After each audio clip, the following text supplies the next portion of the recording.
الحمد لله وحده والصلاة والسلام على من لا نبي بعده وعلى آله وصحبه ومن تمسك بسنته إلى يوم الدين وسلم تسليما كثيرا أما بعد.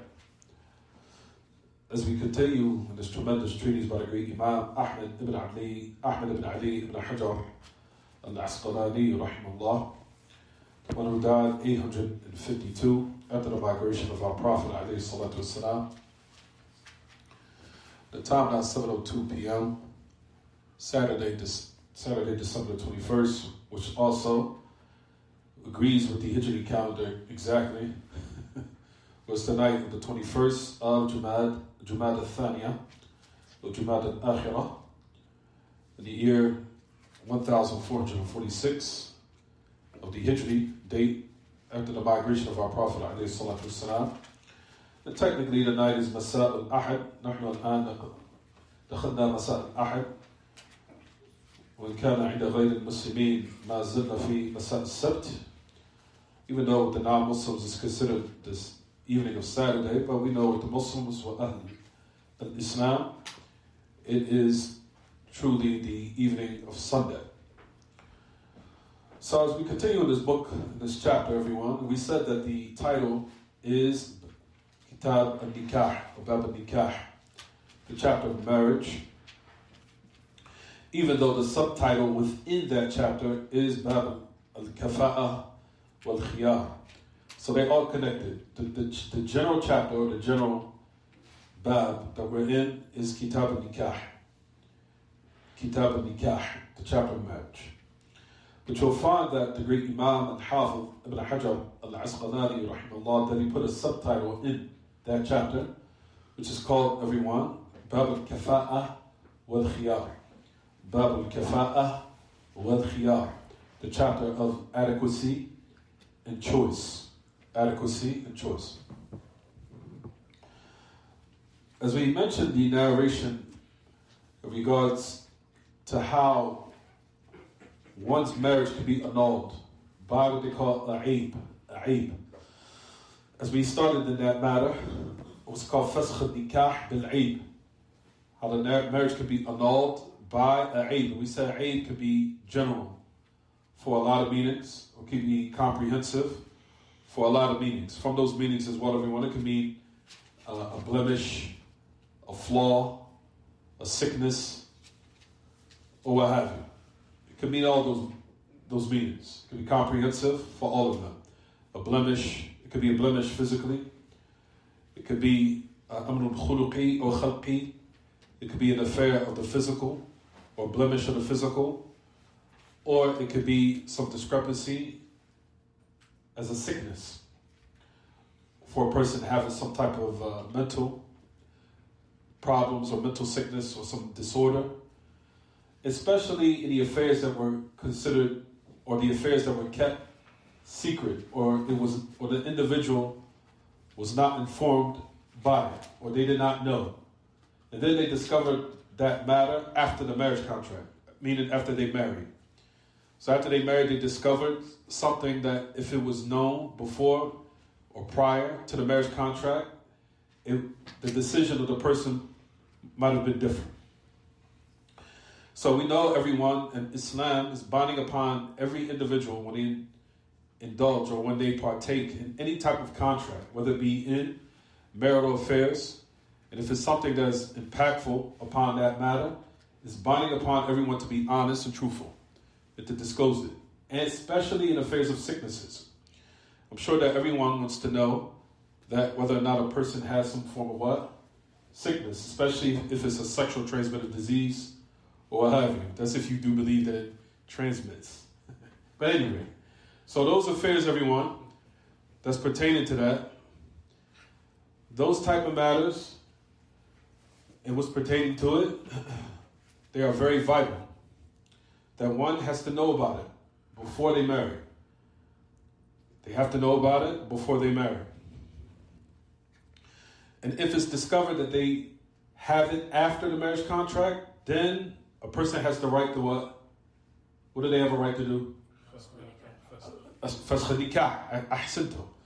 They can now annul the marriage based upon the heading of what we were speaking about now. What's it called? Fasakh al-nikah bil-aib. Annulment of the marriage by an aib.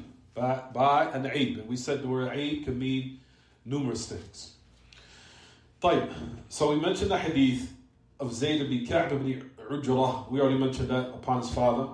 I'll just read it quickly so we can move on. It said, تزوج رسول الله صلى الله عليه وسلم العالية من بني غفار من بني غفار فلما دخلت عليه ووضعت ثيابها رأى بكشحها بياضا فقال النبي صلوات الله وسلامه البسي ثيابك والحقي بأهلك وأمر لها بالصداق رواه الحاكم.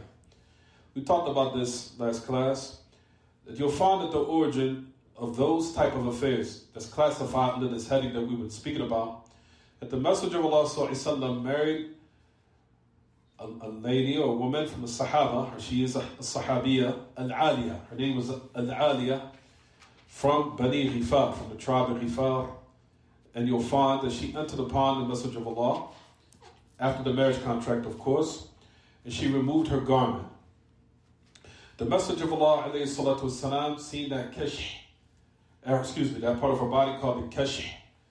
We said that was the part between the stomach region where the rib is located in the waistline, around that area of the body. So the Messenger of Allah sees some type of whiteness, which is that sickness where we said, and I can't say it in English, how you say it again? Zayd. Vitiligo. So that type of affair in Arabic is called baras. The person's barsat, or if a woman's barsat, or if a man abras, meaning they have that type of skin disorder. It's a type of skin disorder. I think people know what I'm speaking about. So it says that the Messenger of Allah, upon that, he said, Idbasi thiyabak, like wear your garment and join your family. And then he commanded that dowry, or commanded for her the dowry. So that's in brief what we were speaking about. That narration is the narration that establishes that matters in the marriage. If it's something that's impactful upon a relationship, then of course the person has also the choice. So the hadith is not just pertaining to annulment of the marriage by certain blemishes or discrepancies or sicknesses or what have you, but it's also classified under the subtitle of what Al-Hafidh ibn Hajar also mentioned, which is called khiyar. The person can have the choice. Meaning the choice now to annul the marriage contract. Right, everyone? A person might ask, that's in regards to the female, because the hadith is speaking about what happened, in which the Messenger of Allah seen the female, or the Sahabiya, she had that blemish. What about the male? Does it apply on him also? We say yes. Yes, it does. That if a woman marries a man and a certain affairs was not disclosed to her until she found out or discovered after the marriage contract, that might have impacted upon her decision, then she has the choice to whatever you want.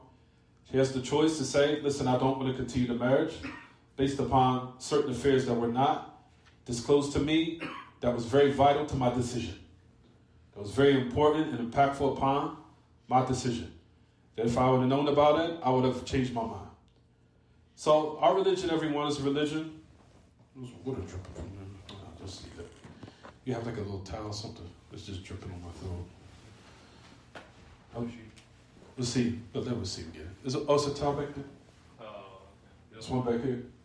Just like dripping a little bit. I think it got on the floor. Is it on the floor? Just a little bit. It's not. Okay.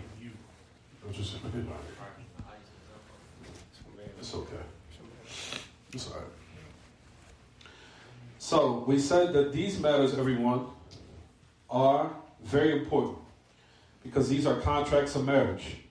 And similar to that, if we was to cover affairs connected with what they call kitab al-buyur, or kitab of sale or business transactions and business contracts, also that impacts the decision of the person in regards to customers when it is sold to them certain merchandise. that the affair of what is binding upon the owner is to clarify what is in the what, or what is wrong with the merchandise. You have to tell the person. And if you don't tell the person, Allah removes the barakah from the sale transaction. He removes the barakah from the sale transaction. So it's binding upon everyone that when they sell some form of merchandise or some type of affair that they embark upon as far as a business contract, that they have to disclose and clarify clearly what is wrong with that thing. If they know, to the best of their ability, to tell them, clarify, this is this has this, no matter what type of merchandise it is. If you know about it and it's in your knowledge, you have to what? Say it to the customer. Even if it comes down to merely just a mere shirt or garment, if you know there's a hole in it or what have you, you have to what? Tell them. And you do not try to play mind games on people that say when they take it home, discover something wrong with it, and you try to play a mind game and say, no, you did that. You understand, everyone? All that's evil, and it removes the barakah from the what, everyone? From the sale transaction. Is it clear?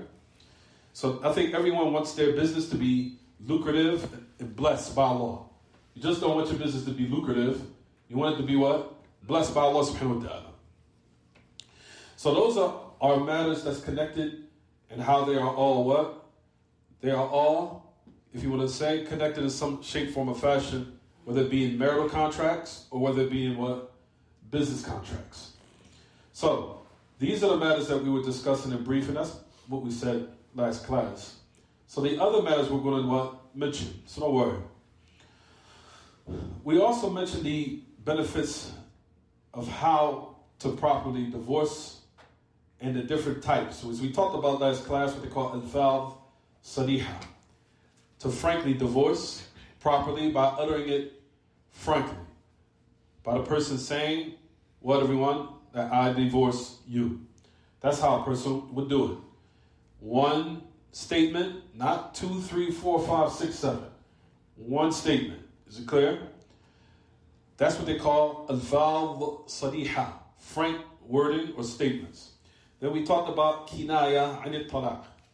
Then the second category, as we said last class, is what they call kinaya anit talaq.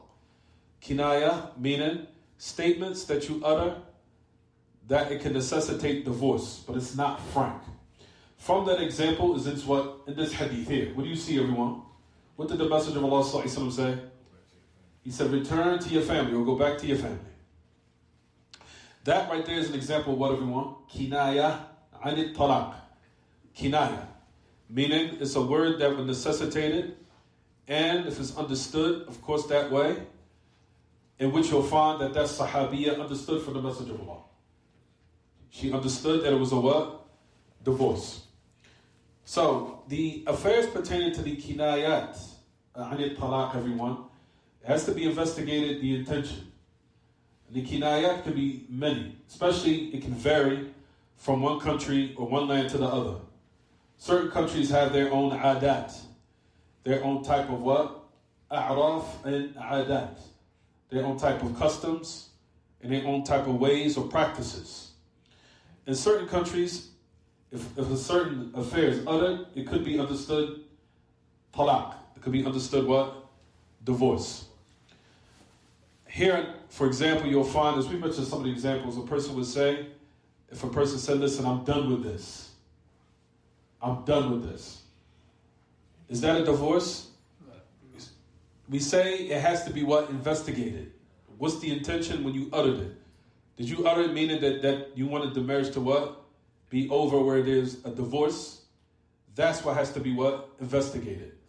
So the kinayat anit talaq, the kinayat, or what words that means or can necessitate talaq, what has to be investigated is the individual when they uttered it.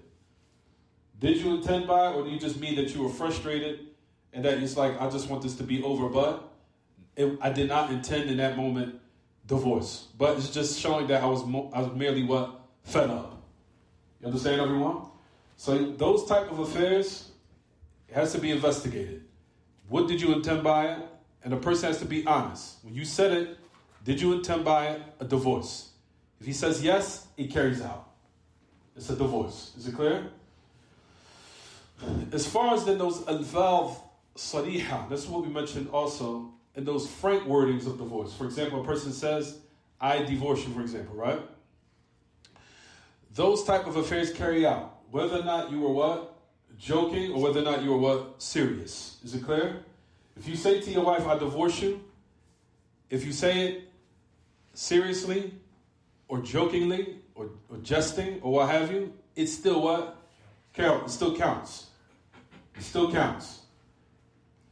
And a person might say, well, this is another thing that's real prevalent here in Philadelphia, especially. You'll find I was upset, I was angry. No. What is meant by anger is that you reach the level of insanity. You reach the level of insanity, where you don't feel anything going on around you.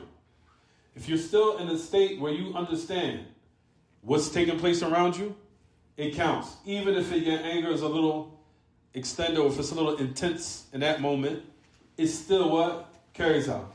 You'll find Al-Alama Ibn al-Qayyim rahimahullah that he mentioned about anger that it's of 3 levels.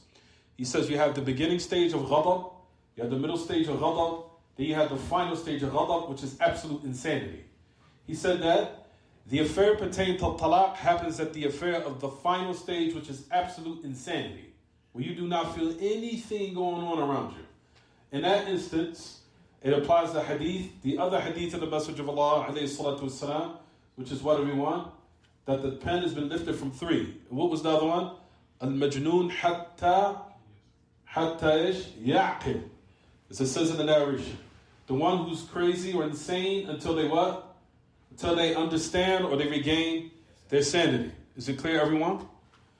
But the affairs pertaining to the first stage of anger, the second stage of anger, those affairs of talaq, if you say it, it carries out. Is it clear?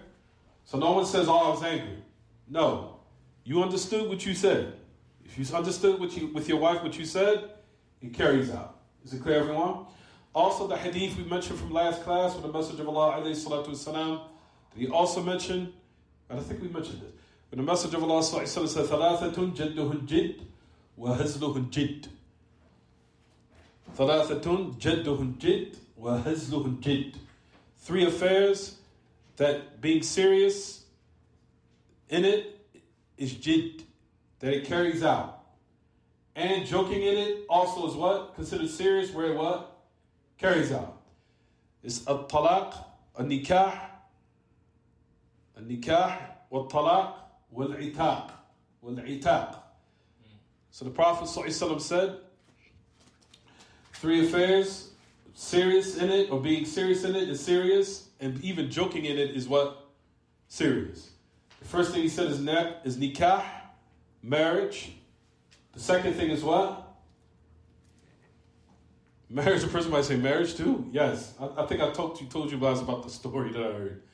Marriage, divorce, and liberating a servant or a slave. Liberating a servant or liberating a slave or a concubine.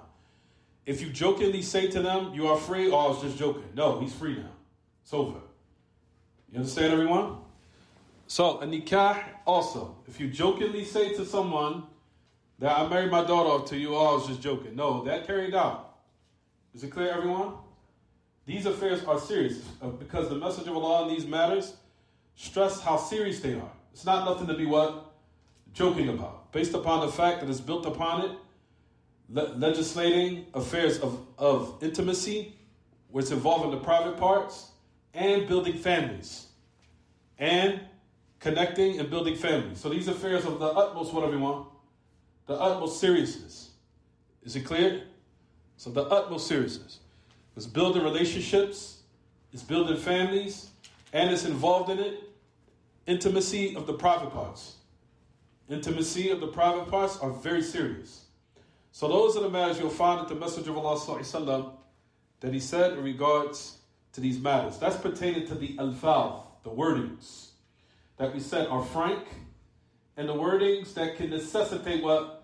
Talaq. You'll find that the great Imam Sheikh Salih Fawzan, Hafidhullah wa Ra'ah, wa Tallallahu fi umrihi bil a'mal al-salihah. You'll find that he mentioned Mulakhas al-Fiqh, he even mentioned this. He said that the kinayata inda talaq, the affairs that necessitates talaq, that has to be checked, is the intention of the person when they uttered it. Is it clear? So when a person says, like for example, I'm done with this, or this is the last straw, or what other type of examples can we give that people say? It's over with. It's over with. Can anyone give me some other examples? I'm fed up. That could be used too. I'm fed up. This is over. I'm over with this. I can't do this anymore. All those type of affairs I call what, everyone? I'm sending you home. I'm sending you home. All those matters. If a person says it, what has to be investigated is what, everyone? The intent of the person when they uttered it. What did you intend when you said that? Did you want the marriage to end? He said yes. If he said yes, it counts. So talaq. If he's saying it in a manner where he was just like, no, I was just saying that I was just frustrated with the situation, that I want to now take the proper procedures to end it. That I now want to take the proper procedures to end it because now it's reached the boiling point, or it's reached the head of my tolerance level. It's reached its peak now. If in those cases, like we said, everyone, if that's the case, it doesn't count as a talaq if that's what he intended. As I have covered these type of situations and issues with numerous situations that were brought to me, some of the brothers say, yeah, when I said I was fed up, I just mean that my tolerance level is done. It doesn't mean that now I'm ending the marriage. He's just saying that the tolerance level now is it's reached its peak. I can't take this no more. Or the sister would say something like that. But we know, like we said, the origin of talaq and the asl is in the hand of the man, right, everyone? Fine. So that's pertaining to that particular affair. And that's something that I think we spoke about. Last class, did I speak about? I think we did. Fine. So that was pertaining to those type of affairs that's extracted as benefits from the hadith. Also, what I wanted to speak about, a person might ask, the narration of what we're speaking about, well, first, there's other benefits that we can extract from the narration, but that's just some of them. But we spoke a little about the matter pertaining to how it's permissible for now a man to look at his wife and a wife to look at the husband. And they can exchange, of course, looks at each other while they're not properly dressed. Of course, it's in the privacy of their quarters. And we know that the affair pertaining to physical or what's displayed is not the same displayment in front of the children either. Right, everyone? I hope that's understood. Because, like we said, we know we live in some days where we hear and see strange things. But affairs is pertaining to the children. Of course, the children have their way of how the adults present themselves. And we have the private affairs of the adults within their own private room of how they can present themselves. So every time the place has its it has its affair. But everyone has to be wise and knowing how to conduct properly in each way and in each manner and each time. So you'll find from this hadith that the Prophet ﷺ, that he looked at his wife at the time, and it says that she removed her garment. That she removed her garment. It was some type of garment that exposed her top part of her body, because he seen that whiteness. If you look in the hadith, what does it say? He seen that white part of the skin. So that was his wife. And she took some type of garment, she removed it, in which the upper part became became revealed. So that's from the affairs to show, of course, that a person can look at his wife in that manner, and likewise, similar to that, the wife to the husband. In addition to it, you'll find that they say the aib khalqi. So you'll find that she had a physical blemish. Does it necessitate, everyone, that a person can ask for annulment of the marriage contract if they did not know about it? Based upon this hadith, what do we say? Yes. Yes, they can. Is it clear, everyone? You'll find even Ibn Uthaymeen mentioned this. He said, من فوائد الحديث أنه لا حرج على الإنسان إذا رأى بامرأته عيبا خلقيا أن يفارقها. لا يقال أن هذا العيب الخلقي من الله ولا يمكنها أن تتخلى عنه، لأننا نقول الإنسان إذا لم يشتهي الطعام فإنه لا يجبر على أكله كذلك إذا كان لا ترتاح نفسه إلى هذه الزوجة فلا حرج عليه. To the end of the night, to what he said, with the benefit extracted from this narration. It says there's no problem that a person, if they discover, he said here in this context, speaking about the wife, some type of physical blemish that he can ask for whatever he wants, annulment of the marriage contract. Here I want everyone to be attentive, because another thing I've seen take place here in this land, that a man knows of a certain affair or certain instance where he did not like his wife, or he was not attracted to his wife. My thing is, I warn brothers, if you're not attracted to the woman, don't be intimate with her. A person would say, how? Because certain people, it sounds like an oxymoron. How is I'm not attracted to her, but I'm still intimate with her? I've heard this happen before. A person would say, well, my desires had taken over in the moment, due to the fact it's been a long time, but after the fact, I didn't like her. All right. If these type of games are played, then we tell a person whatever we want. Don't be intimate with her. Because if you're intimate with her now, and then now you want to say, oh, I didn't like her in the first place. A person is going to think that this is what? Games. That this is some form of what? Games that you're playing. The most honorable thing you could do with a woman, even though she might not like it in the beginning, is to say to her at the end, listen, I wasn't expecting certain things, and I didn't know that you were of affairs pertaining to her not being his type, or he might not be her type. To leave the person honorable instead of now tainting them and being in a private space and then letting them go after the fact. Which one is worse? And I'm asking. After the fact is more dishonorable. So what if the woman becomes upset? Well, you should have, because what they're going to use against you, what's the first thing they're going to say? You should have told me beforehand. Why do you have sex with me now? You don't want me. You understand? So even if they are upset, let them go honorably. Bow honorably, and don't beat their self-esteem down by saying, oh, I didn't know you was fat. Oh, I didn't know that was there. Brothers in this classroom is looking at me like that. Brothers are real cold like that. Yes, they are. Yes, they are. I've lived in filthy Philadelphia. I've heard so many stories. For dishonor of a woman beating her self-esteem down to the end of it. Or she fat. You fat. No, don't say that. Consider the person that's still your what? Muslim sister. It's in ways in which you can bow out honorably in a situation. Is it clear, everyone? There's a way you can bow out a situation honorably without hurting someone's what? Feelings and tarnishing themselves as far as in their honorability or preserving their type of honor within themselves. So a person bows out of it honorably, and then the person does not have to what? Be ignorant. It's all in how you what? Speak to people. So you found something that you did not like the individual, and this is the reason why I tell sisters, if you can, to the best of your ability, to show a man before you marry them of what could be considered his type or what have you, to the best of your ability of what you can do. We're not talking about the method of Zahiri, you show yourself naked. We're not going to that extent.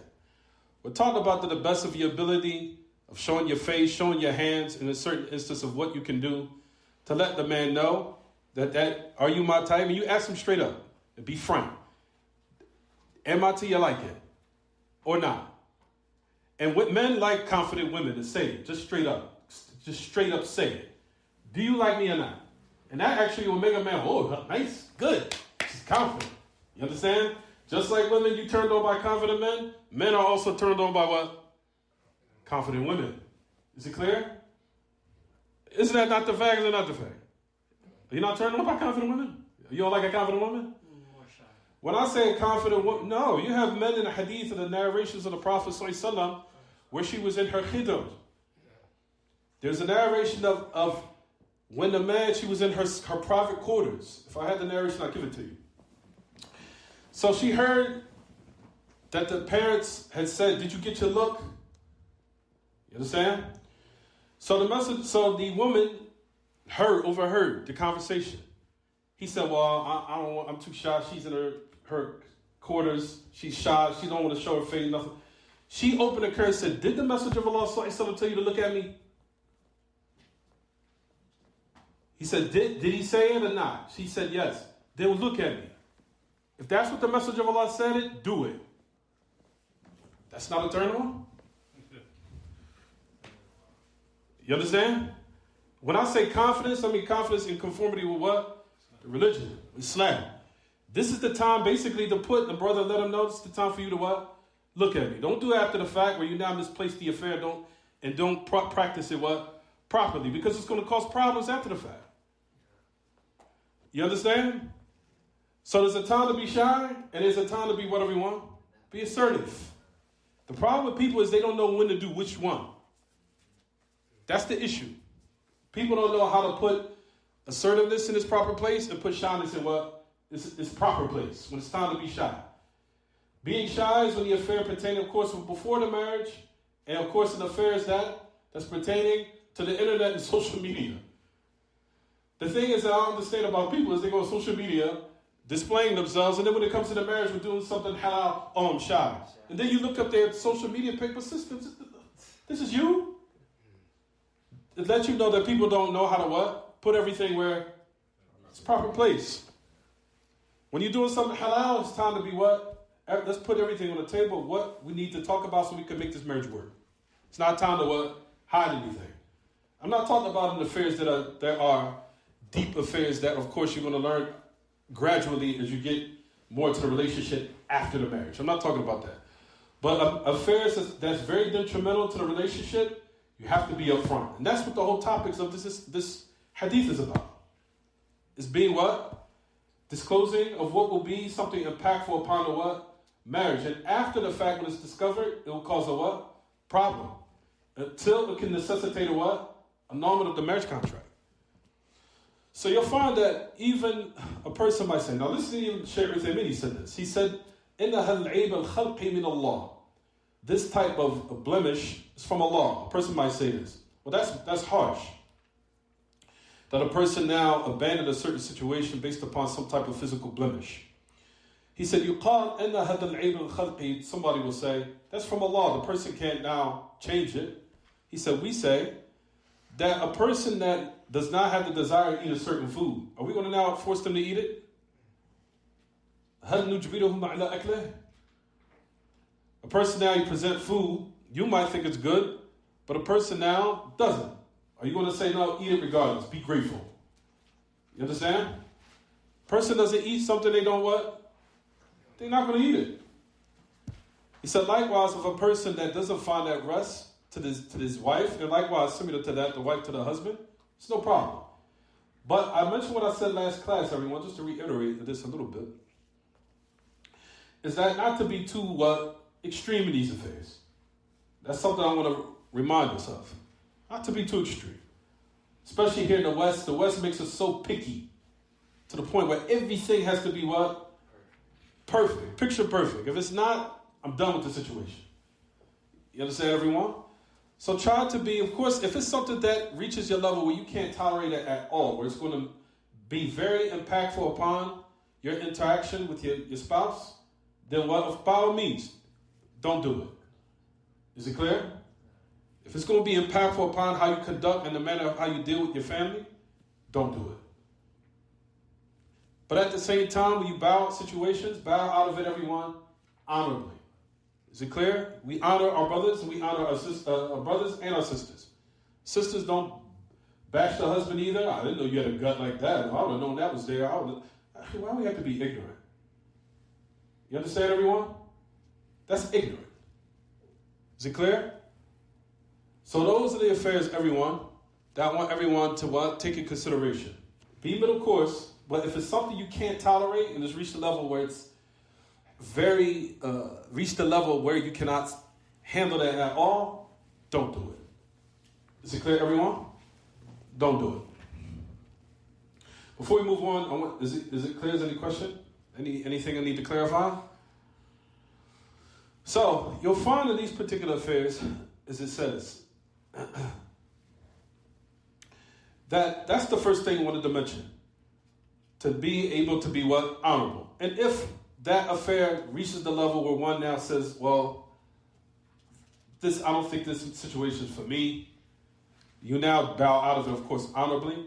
A person might say, well, this might break the person's heart. هذا كسر لقلبها لأنها تكون حينئذ مصابة من وجهين.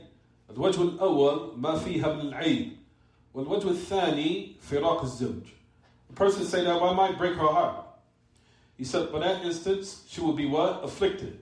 Or the person might be afflicted in two instances. First, the first one, that the person might be afflicted where they find that blemish, and that blemish to be what? Something that might break their heart or what have you. And then the second, that the marriage now has been annulled. That's the second affliction. But we say, everyone, it's better that a person that they bow out of it honorably in this manner than now embarking upon the relationship where you really what?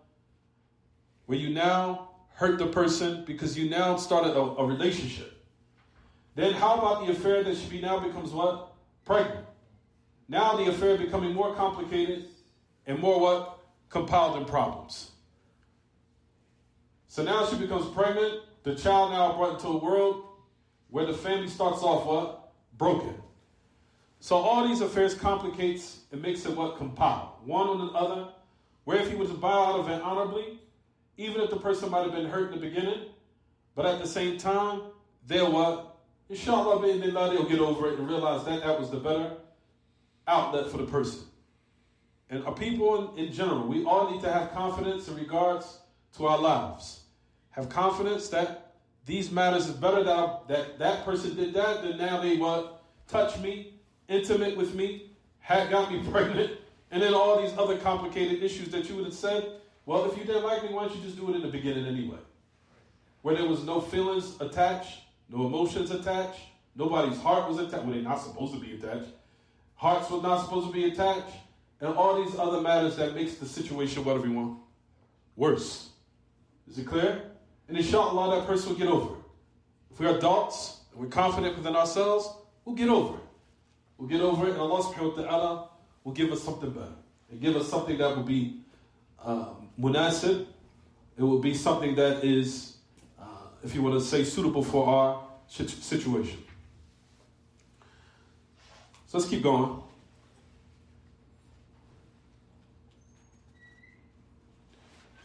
So those are the matters that we wanted to explain. Now let's go to the affair of the sadaq. So that's the second matter, or the actual matter we stopped at last class. We said, وَإِذَا نَظَرْنَا إِلَى أَمْرِ النَّبِيِّ لَهَا بِالصَّدَاقِ قُلْنَا إِنَّ هَذَا مِنَ الطَّلَاقِ. He said, if we was to look at the command of the Messenger of Allah, notice it says in the hadith, you look at your book, أَمَرَ لَهَا بِالصَّدَاقِ. He commanded that she what? Still receive the dowry, her dowry. Even though it's from a talaq, or he chose to have, or he chose a divorce. So, we say that the narration is applicable for what? Al-fasakh, annulment of the marriage. And that the command of the Messenger of Allah sallallahu here with the dowry, your father, they mentioned it said, it was from Bab al-Karam. وَإِنْ كَانَ لَا يَجِبُ عَلَيْهِ. Also, the next narration that we're going to cover explains this one also. Matter of fact, we could read it quickly. Read the next narration, Jamil, if you don't mind. Read. سعيد بن المسيب. نعم. سعيد بن المسيب أن عمر بن الخطاب رضي الله عنه أيما رجل تزوج امرأة فدخل بها فوجدها برصاء أو مجنونة أو مجذومة ممتاز فلها الصداق بمسيسه إياها وهو له على من غره منها. ممتاز. You can read التخريج. أخرجه سعيد بن منصور ومالك وابن أبي شيبة ورجاله ثقات. ممتاز. Next narration brings shed some more light and detail on this narration, everyone. Upon Sa'id al-Musayyib that أن عمر الخطاب رضي الله عنه قال أيما رجلا تزوج امرأة فدخل بها فوجدها برصاء. This is also connected, correlates with our narration. أو مجنونة أو مجذومة فلها الصداق بمسيسه إياها وهو له على من غره منها. He said, any man marries a woman and he enters upon her, meaning he consummates with her. and he finds her, or فَدَخَلَ بِهَا, you know what? It says here he consummates, or he enters upon her and it might have started, or alone, seclusion. We'll get into the explanation of that when the details come. So it can mean seclusion, and it also can mean consummation, and based upon the hadith before, it could be enter the room and she removed her garment. She removed the garment and seen it. He sees some type of blemish. Now listen to what it says. He finds her balsa. So that's some type of what? Physical deformity that he didn't know about it. Is it clear? Or she's insane. Or she's insane. So that's some form of what everyone mental what? Disorder. Is it clear? That's some form of mental disorder. Are you with me, dear? Or majnuna. And that also applies for the man too. Or majzuma. Or they have some form of what they call judhan, which is also a type of what? Sickness. So notice in the hadith, it gathered between a what? Physical deformity, also a mental what? The mental deformity. Mental illness. Notice it says insanity. And some form of what? Physical illness or sickness. So this hadith gathers between all those affairs. So these narrations clearly establish that Islam, if this type of matter has been established, that a person has these type of affairs, then they have the choice. The male and the female, and the wife too. If she discovers these type of affairs within him, she has the what? She has the choice. Is it clear, everyone? طيب. So notice the message. So it says in the hadith, فَاللَّهَ الصَّدَاقُ بِمَسِيسِهِ إِيَّاهَا. She now can have the sadaq by him touching her. We'll talk about these affairs in a minute. Don't worry, we'll elaborate more. It'll come in a minute. وَهُوَ لَهُ عَلَى مَنْ غَرَّهُ مِنْهَا. This last part, it says it will be the one who's responsible is the one who tricked him in regards to her. The one who tricked him in regards to her. We'll also speak about that. So if the affairs pertain to the wali, then he'll be responsible. If it's pertaining to the wali not knowing and she knew, then now she's what? She's responsible. Is it clear, everyone? So all these narrations is to show clearly in the matters of marriage that these are deciding factors of matters that will sustain the marriage, or have an impact upon people's decisions. Brothers and sisters, always give people their way to make their decision.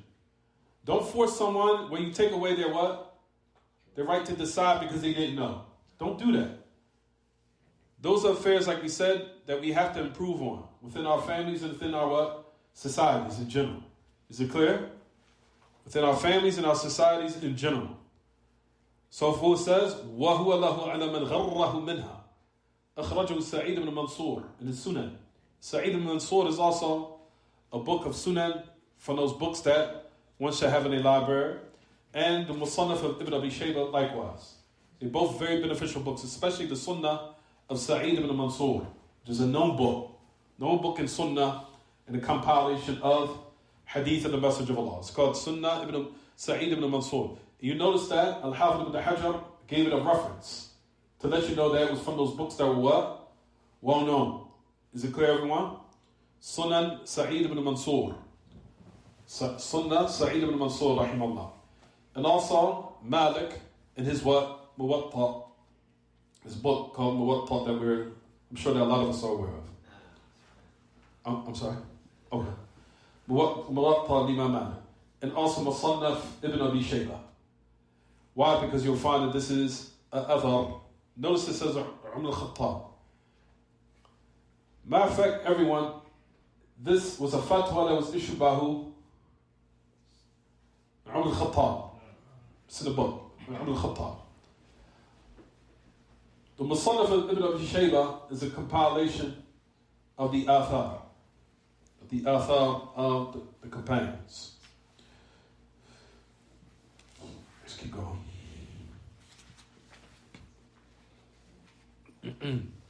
Right, so this hadith, so let's connect all of it together, everyone. this narration establishes, of course, we already mentioned numerous occasions, this is an evidence affirming that a person has the khiyar. They have the choice. If a person has some form of physical deformity, what they call a marad khalqi or aib khalqi.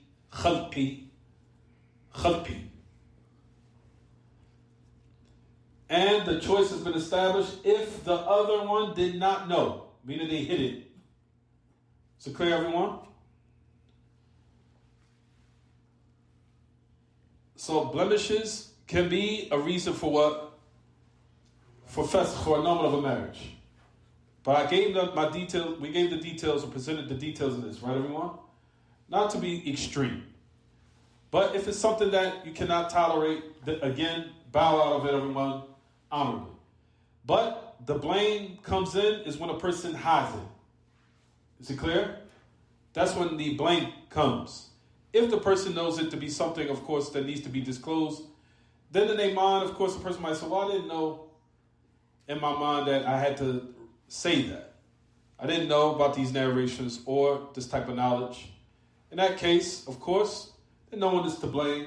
But at the same time, a person, to the best of their ability, needs to take consideration of what the potential spouse or suitor wants to know about. Especially in affairs, of course, that could be possibly physical or mental or certain illnesses and sicknesses they have.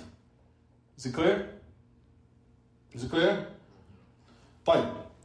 So, this narration brings shed some more light on what we were discussing. So it says that the Messenger of Allah commanded her with the dowry to be given. She receives it. From the aspect what they call what? Al-Karam. To show honor. And to preserve her honor. So even though the Messenger of Allah sallallahu alaihi wasallam did not consummate, he still did it honorably. You see, everyone? He still did it honorably. Did not want to now put her in a position where that affair is what?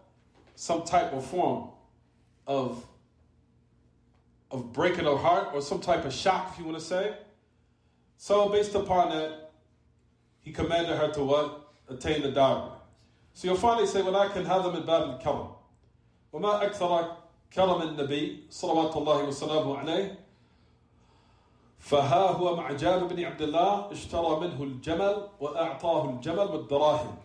You'll find that the Messenger of Allah did so many honorable things, even though he did not have to do it, but he did it anyway. In order to what? In order to keep the person's mind, to keep the person's feelings preserved. Not to put a shock towards someone. But he always wanted to take into consideration the person's what? Emotions and feelings. Now, I'm sorry to take you through the hassle. But the affair, what? You'll find that he commanded certain affairs in order to preserve the honor of a person. So that shows also how the Messenger of Allah ﷺ was in certain instances until they gave this example of what happened with the great Sahabi, Jabir ibn Abdullah, that the Messenger of Allah had purchased. It said, Jabir ibn Abdullah, اشترى منه الجمل وأعطاه الجمل والدراهم. That the Messenger of Allah gave him that camel, let him keep it, and he gave him also the money back to him both, even though he did not have to what? Do it. So you'll find in those instances, even though it was not obligatory upon him, he still did it in order to preserve the person's what? Feelings, and to preserve their emotions, and taking that in consideration. So it said, إِذَنْ الْأَمْرُ بِالصَّدَاقِ إن كان بناء على أن قوله الحقي بأهلك طلاق فالأمر فيه ظاهر لأنه طلاق بعد الخلوة. So that's something that we wanted to also mention. Hence, he commanded a sadaq. He commanded the dowry that should be given it. And if you want to say the statement, if you look in the hadith in your books, everyone, it says, join your family or return back to your family. So the affair of talaq, of divorce, was what? Clear. The affair in it was clear. However, a person might say, what's the thing that could possibly might establish the obligation of the dowry, even though he just gave it to her anyway? He said, the talaq after secret seclusion with the woman. He said, talaq after secret seclusion necessitates a what, everyone? Sadaq. I'll give the details about that in a minute, don't worry. Being secretly secluded with your wife, of course. Your wife, woman. Wife. Wife. طيب. If he has a secret seclusion with his wife, because I said dowry. Dowry would necessitate what? This is his wife. الصداق completely. وإن كان المراد بقوله الحقي بأهلك الفسخ فيه إشكال. يلا الزوج إذا فسخ عقد نكاح المرأة من أجل العيب رجع في الصداق. يعني أخذ الصداق الذي هو أخذ الصداق الذي هو بدل. فنقول في الجواب على الإشكال إن هذا من باب كرم النبي again, as it says. So, a person would say talaq ba'd al-khalwa. After secret seclusion with his wife would necessitate a complete sadaq. Even though it was intended when he said, join your family. Al-fasakh fihi ishkal. That the affair pertaining to what? Annulment might have some type of what? Something might be problematic with what we're mentioning here. What is it speaking about? Because if a zawj, if he now annuls the marriage or the marital contract with the woman because of some type of physical blemish or whatever it is, he said, raja' fi sadaq. He would take it back. Right, everyone? What does that mean? Meaning the affair was something that the person might have been blameworthy for because they hid it. You understand? So what he's saying here in this hadith, what is problematic is saying the person hid it from you. So why do they still deserve a reward? You understand? Because of some type of what? Trickery. Is it clear what I'm saying, everyone? Let me explain it again. They say that the message of Allah did not consummate, but he still commanded that she be given what? The dowry. The topic of the hadith was speaking about a person what? Hiding something from you. Is it clear? So now why am I going to reward a person when they what? They did something. You understand? So that's what you'll find that Ahl al-Ilm saying about this particular hadith. However, the next narration, I'm going to give some more detail. Is this affair of the dowry obligatory or not? What conditions would necessitate it? Or what conditions that would what? A person to still keep it. Here in this instance, a person is saying, all right, well, the Messenger of Allah did not know. And it's as if the person might have what? Tricked him because he wasn't informed about that physical blemish. So it's as if almost I've been what? Tricked, or I was duped to a certain extent. He said, well, we say generally that was from his upright character, that he commanded the sadaq despite of the situation. You understand, everyone? So we still say and establish that the Messenger of Allah still did it for what? Out of aspect of what? Honor. Is it clear? And brothers and sisters, this is the best way to bow out any situation.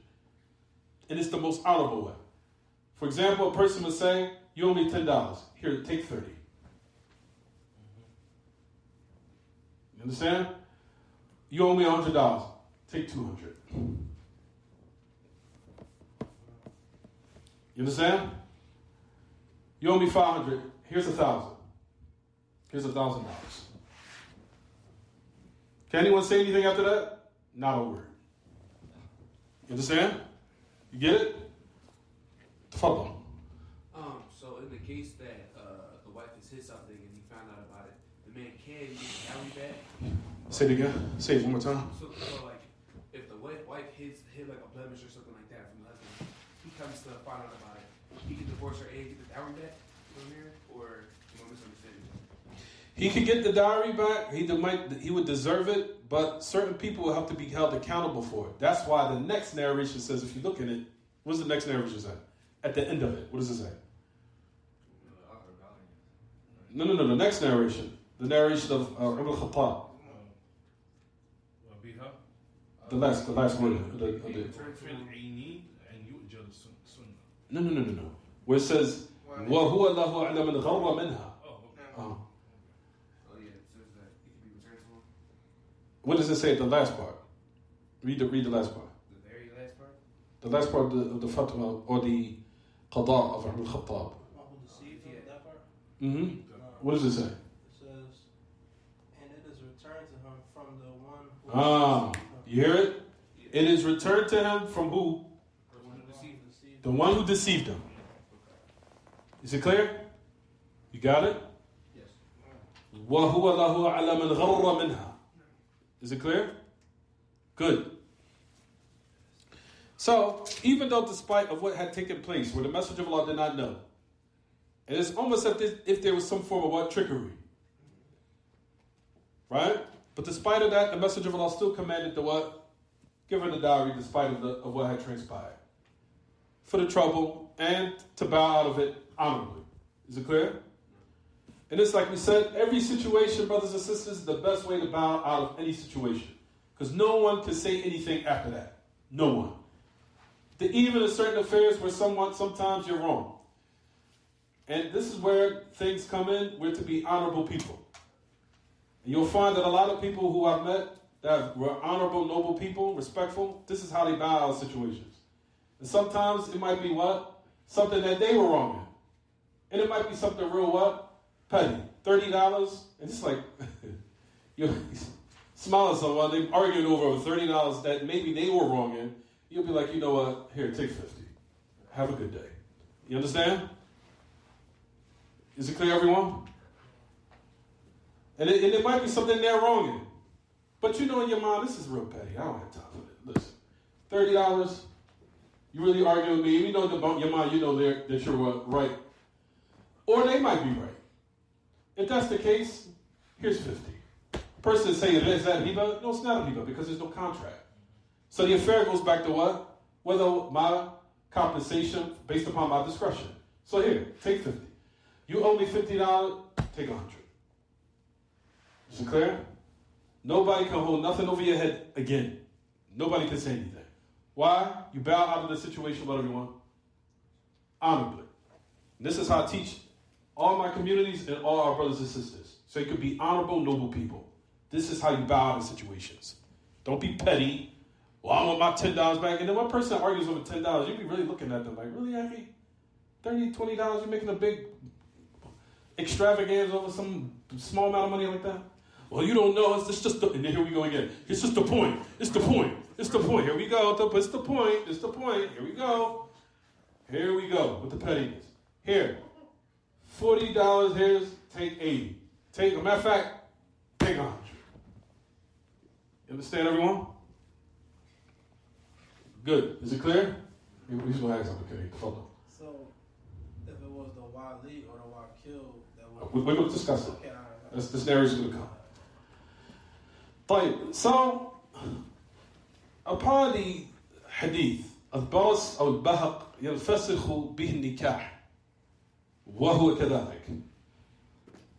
So these are all matters, as we mentioned, that can necessitate what everyone? That can necessitate a divorce or annulment of the marriage contract. I want to read the khulasa. I'll read the khulasa of this hadith and we'll move on because we will keep moving. It says, إن كان فسخ العيب قبل الخلوة والدخول فلا مهر.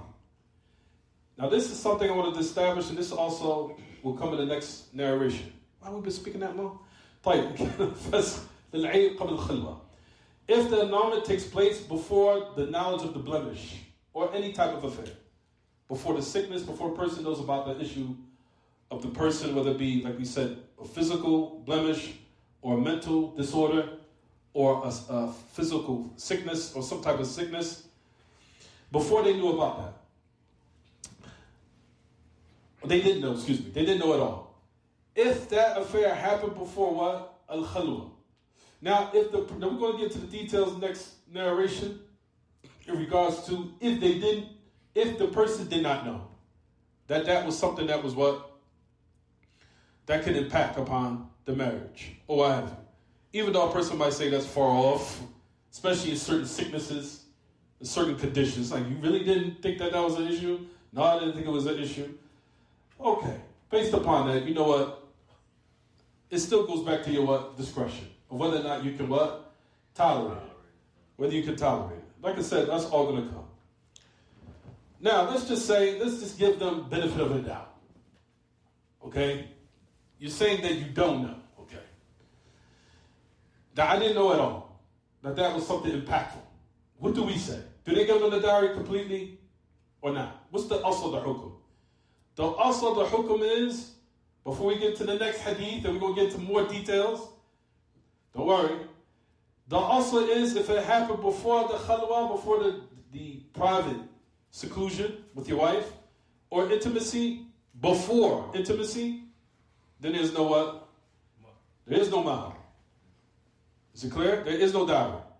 Before the seclusion, before the what? Intimacy. No mahar. If it happens after the intimacy, or the khalwa, then what? Then they can get the mahar. We're going to get some more details in this, don't worry. However, who do you hold responsible for it?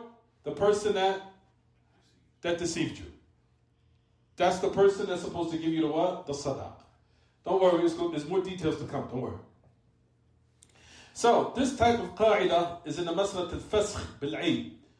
This type of principle is in the affair of the annulment due to some form of blemish or any type of what?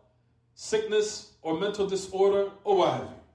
Just classify all under those affairs. But person might say, what about the affairs pertaining to what? Affairs pertaining to some type of deficiencies in the private parts. That's going to come also. There's a narration about that. That's the next one. That's the next one that we'll cover. If you notice in the narration, if you look at your books again, everyone, روى سعيد أيضا عن علي نحوه وزاد وبها قرن. You see it, everyone? The next narration.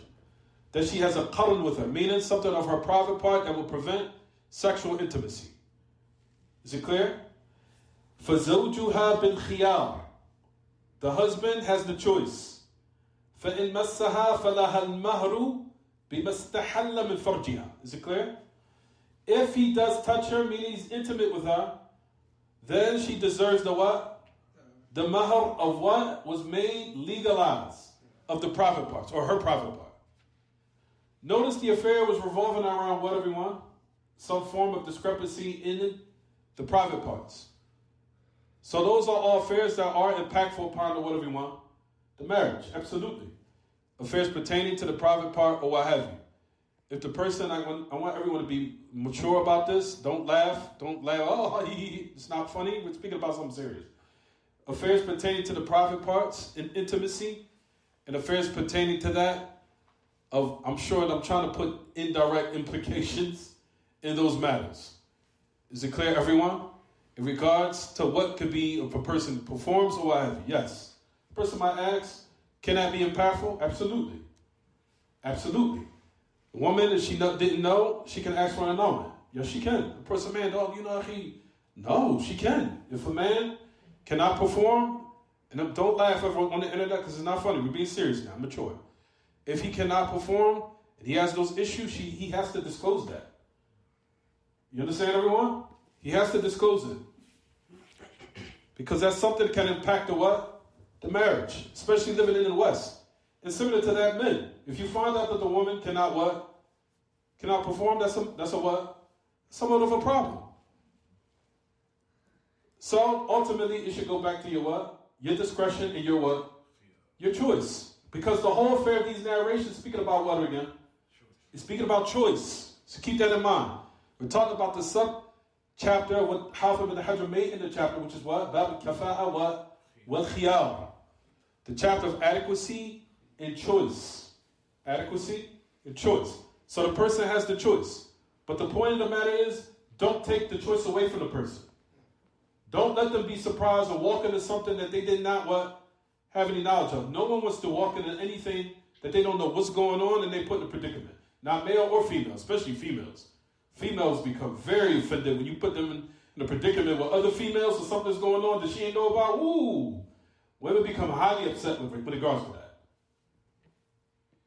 That's something I'm teaching us as men too here. Teach you guys that. Don't put your wife in a predicament where other females know something that's going on and she does not know. And you put her in that situation and embarrass her. Don't do it. If you do it, it's going to be problems. You understand, everyone? Is it clear? It's better for you to tell her in the house that she be upset with you than her go to a bunch of women Oh, you didn't know he got remarried, brother, sister? Oh, we know. Uh-huh. Problems. Is it clear? I'm just letting you know. I'm teaching you about his men. So be men and be brave in your house. Tell her, listen, I got married. She might be upset, but it's better for her to be upset then than go into those women and then they make a jokes and make a mockery and she doesn't know what's going on. She's like, they put me in the wolves and I don't know what I walked into. Just similar to men. Men, we also find that very what? Offensive. We do. Men, nobody wants to be put in a situation they had no knowledge of what's going on. It just got sprung on you and somebody threw it in your face. You're like, whoa, where did that come from? Nobody wants to be treated like that. Nobody. And I'm sure that all of us have had experiences where we just walked into stuff and you're like, what is going on here? You know how that feels? That's very offensive. And it's very hurtful, right, everyone? So don't do that to other people, especially women. Don't ever do that with other women. Don't do it. So be truthful and be honest. And especially in regards to what? Marriage, marital affairs. No one wants to be put in a marital situation where they don't know what they're walking into. Especially if they have sexual transmitted diseases. Do you want to walk into something she didn't know, she didn't let you know? And then you discover it, how would you feel? Very upset.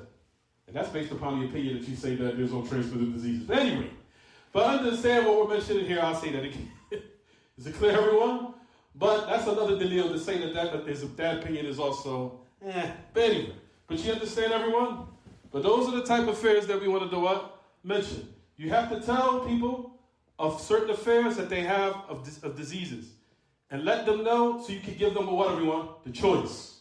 Don't take away my choices and my options and then I'll find out after the fact. Don't do that. Fear Allah. Let people know what's going on with yourself. And keep those affairs what? Keep those affairs clear. And give the person the option. You never know what people might say. Person might be able to deal with it.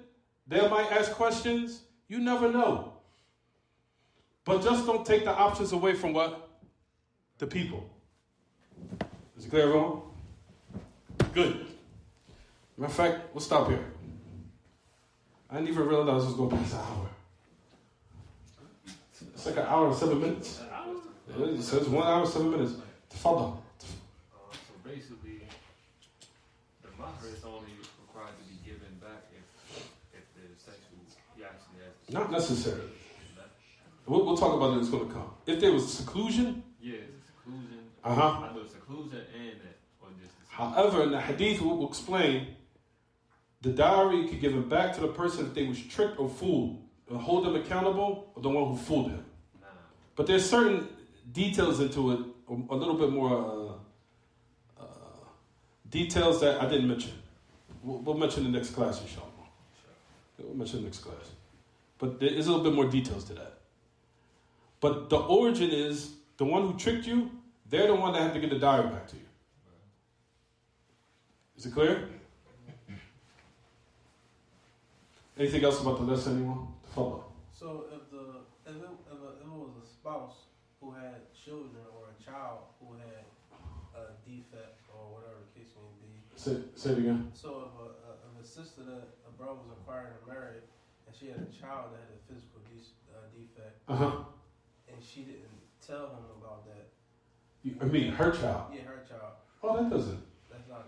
No. Yeah, No, that has nothing to do with it. You're talking about maybe if they were special needs or something? Yeah. No, I wouldn't say that could be. It would be important to know, though. It would. I mean, That's why I stopped it. I stopped that thought. You walk into something like that, they don't take it. You caught a good question. Person, mashallah, I would mention to the people online, people listening. The brother asked a question. He said that if I marry or a sister that has children, and some of them have special needs, is it a requirement basically for me to know? And I stopped and said, and I think about it, and I said, well, that could be impactful. Then I said no at first, and then I now thought, like, you know what?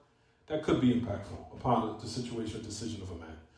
But that all goes back to what are you expecting in a relationship, I would say. And I could be corrected in this, based upon the fact that if a person marries into a new marriage, of course we know about the affairs of custody, no doubt. All right, let's just say the husband is not taking his children, especially as we know, special needs kids, a lot of people don't have the patience to deal with them. Even their own father, the child that has special needs, doesn't want to deal with them, right? All right, let's just say that that's the situation. All right, so the father's not in the picture. He doesn't want to take custody of the kids at all. Fine. Now, based upon in America, here in the Western lands, no doubt, we know that it's not an obligation for you to take care of her children. That's established. That's clear. What I advise sisters all the time, and this is affair pertaining to our situation here in the West. If you marry a man or marry a brother, do not immediately let him around your children yet. Get to know him. Get to know him and who he is before you start letting him around your children, based upon the fact you don't know this individual. You don't know his mental state. You don't know his history. You don't know what he's being tested with. You don't know any of these affairs about him. Don't start and make a man now, as soon as you get married, now you got to be a father with these kids immediately. No. Don't do that. Take your time in the marriage.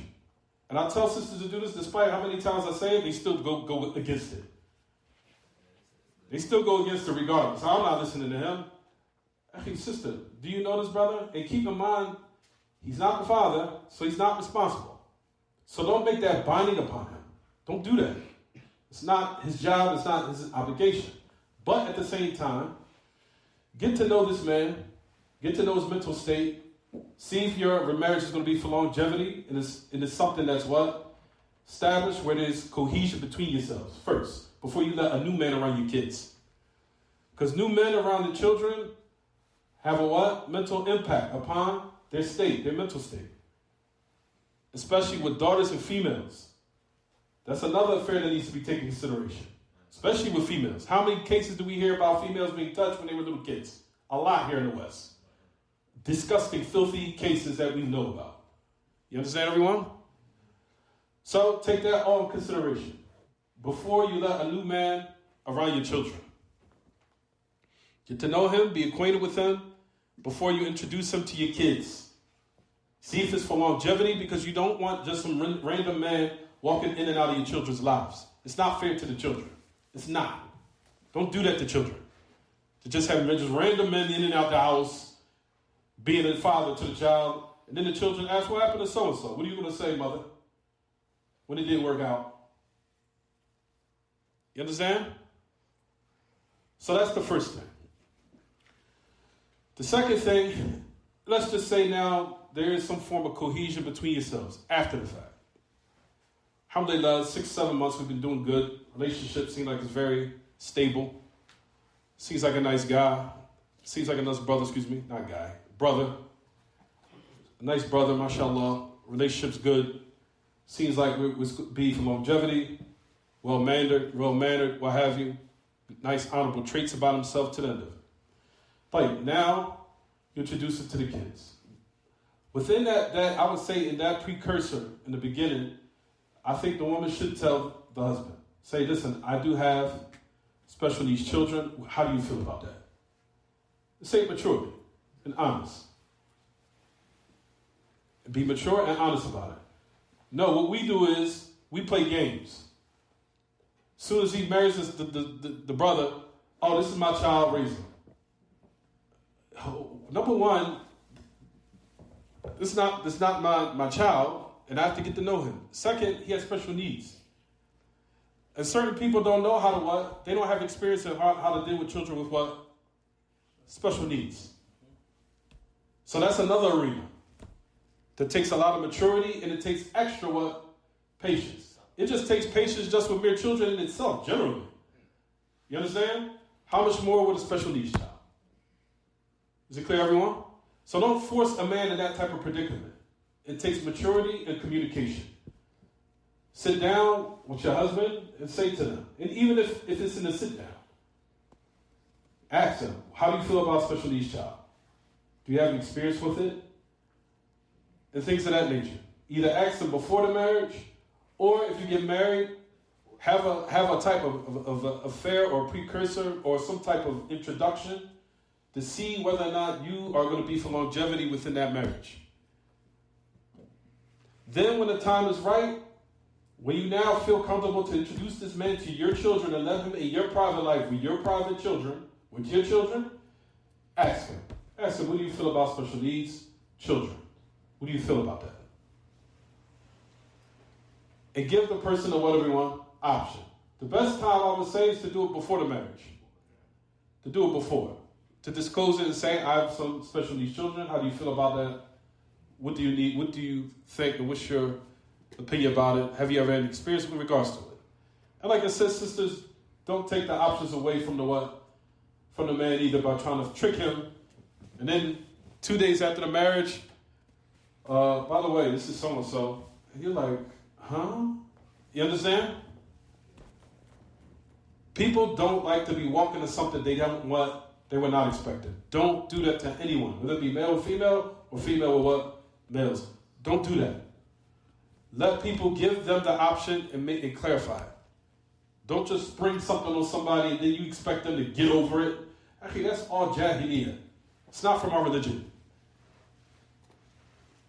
So keep in mind those details. Those details, inshallah, which is a good question about Abdul Kareem. Jazakallah khair. Excellent question. So take that all in consideration, everyone. Even with the men.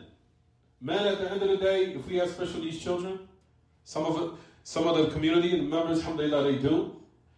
And they're taking care of them. At the end of the day, who's going to be watching your children when they leave? Your wife is. Because you're out working.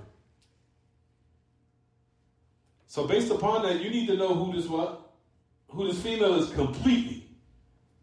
Because a lot of females and a lot of people in general don't like to raise other people's children.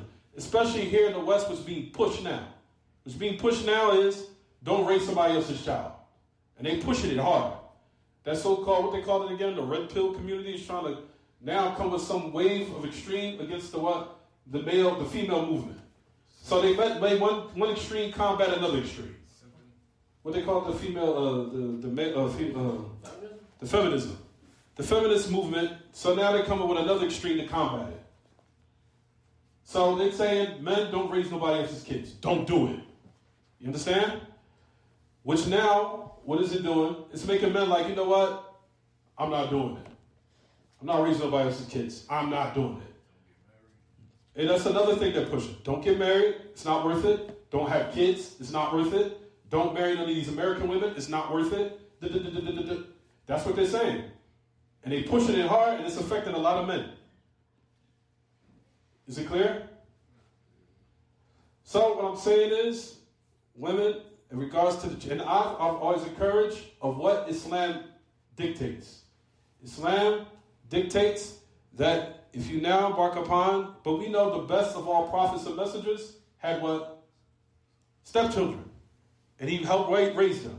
Who was one of the stepchildren? Who was it? I'm sure everyone's familiar with him. Who? Zayd. You have Zayd, and you have who? Someone else from the Sahaba. Huh? Ali? Ali? Who? I said Ali. No, that's his Cousin. So they didn't have a reason? Anas ibn Malik. Okay. Anas ibn Malik. He was a khaddam for the Messenger of Allah. He raised him. His mom gave him. Exactly. He raised him. So, we have the Messenger of Allah that raised someone else's kids. So don't let someone say, don't raise nobody else's kids. Don't do that. So we have Islam to give us the middle ground, the middle course. However, it's all in how you everyone do things. It's how you go about it, and it's all about. And I don't know what it is about us here in the West. We don't like to communicate, and I think if we have to communicate, we have to say the most insulting thing in order for us to so-called say it. It has to be said and communicated very ignorantly. No, it doesn't. It's all how you communicate. It's all you how to speak, know how to speak to people, and know how to do it. And saying it in a manner that's not toxic. Say it in a manner that's honorable, and ask them, what do you think about special needs children? What do you think about this?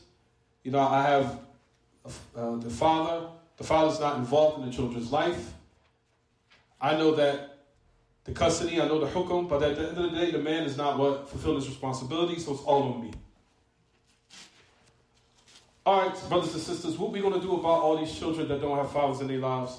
We shouldn't take the so-called red pill community and say, I'll just leave it. Khalas, let the mom handle it. That's on her. You understand? She needs to just figure it out. And then what happens, everyone? We grow up, and we're in the predicament we're in now, which is we can't find nobody to marry our what?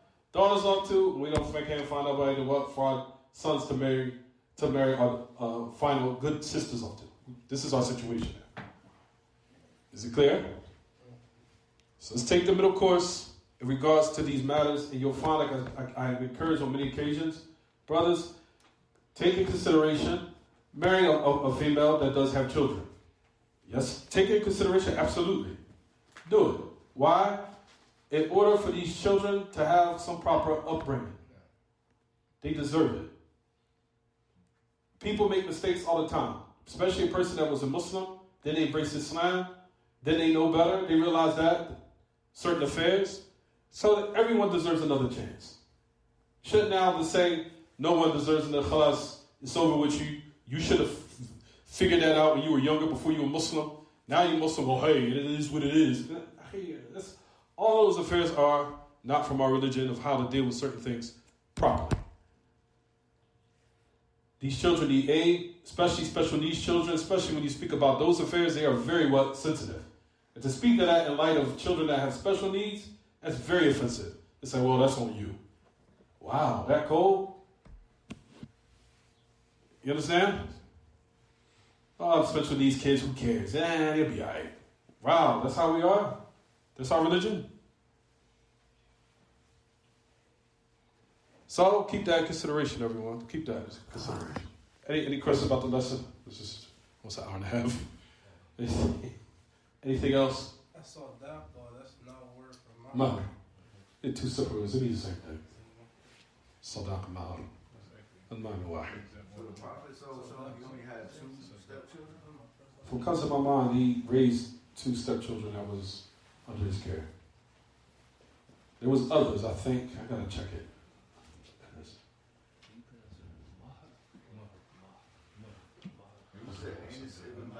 Anas ibn Malik. He was he served the message of Allah. He also taught him how the manners of eating. And became one of the most knowledgeable. How about he memorized a lot of Alif, how many? 1,163 or something, 83. So now I'll check it, inshallah. Anything else, anyone? Anything else? طيب, we'll stop here. وصلى الله وسلم وبارك على نبينا محمد وعلى آله وأصحابه وسلم. سبحانك اللهم وبحمدك أشهد أن لا إله إلا أنت أستغفرك وأتوب إليك.